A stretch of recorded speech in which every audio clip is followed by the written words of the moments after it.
आता पाहूया दिवसभरातल्या टॉप 9 मोठ्या राजकीय बातम्या। संध्याकाळी 6 नंतर 76 लाख मतदान वाढल्याप्रकरणी निवडणूक आयोगाला हायकोर्टाची नोटीस। प्रकाश आंबेडकरांनी स्वतः युक्तिवाद केला। निवडणूक आयोगाने नियमावली पाळली नाही। निवडणूक आयोगाने 6 नंतरच्या मतदानाचे व्हिडिओ द्यावे। प्रकाश आंबेडकरांचा हायकोर्टात युक्तिवाद। महाराष्ट्रातील मतदार यादीत गडबड। महाराष्ट्रातल्या 70 लाख नव्या मतदारांची माहिती जाहीर करा। लोकसभेत राहुल गांधींची मागणी। राहुल गांधींचं वक्तव्य म्हणजे चोराच्या उलट्या बोंबा। देशातील सर्व यंत्रणा बोगस आहेत का? अनास्थेचं वातावरण निर्माण करायचं हा शहरी नक्षलवादाचा अजेंडा। राहुल गांधींच्या संसदेतील वक्तव्यानंतर आशिष शेलारांचा हल्लाबोल। फडणवीसांना वर्षा बंगल्यावर जाण्यास कसली भीती वाटते? असं काय घडलंय? राऊतांचा खोचक सवाल। तर ठाकरेंनी वर्षा बंगला सोडला तेव्हा टोपलीभर लिंबू मिळाले। रामदास कदमांकडून राऊतांना खोचक उत्तर।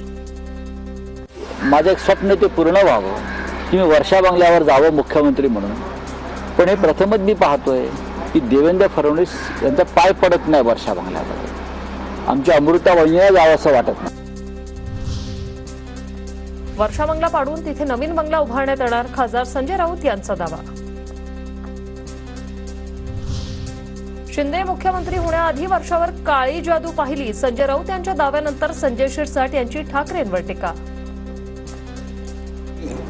जेव्हा शिंदेसाहेब मुख्यमंत्री झाले ना त्या टायमाला त्यातून काय काय काढलं ना ते खरं तर तुम्ही शिंदेसाहेबाला विचारायला पाहिजे। रामदास कदम असो, उद्धव ठाकरे किंवा एकनाथ शिंदे, शिवसेनेत सगळेच काळी जादू आले। काँग्रेस नेते विजय वडेट्टीवारांची टीका। हे सगळेच काळू जादूवाले असतील, एकमेकांचं माहीत असेल। रामदासजी कदम असू देत किंवा उद्धव ठाकरेजी असू देत किंवा एकनाथ शिंदेजी। वर्ष विकसित होत असेल तर राऊतांना अडचण काय? राऊतांनी मोठा शोध लावला, या थाटात राहू नये। प्रवीण दरेकरांचं प्रत्युत्तर। खोदकाम करून वर्ष नव्याने उभं करायचं चाललंय, राऊतांनी केलं होतं वक्तव्य।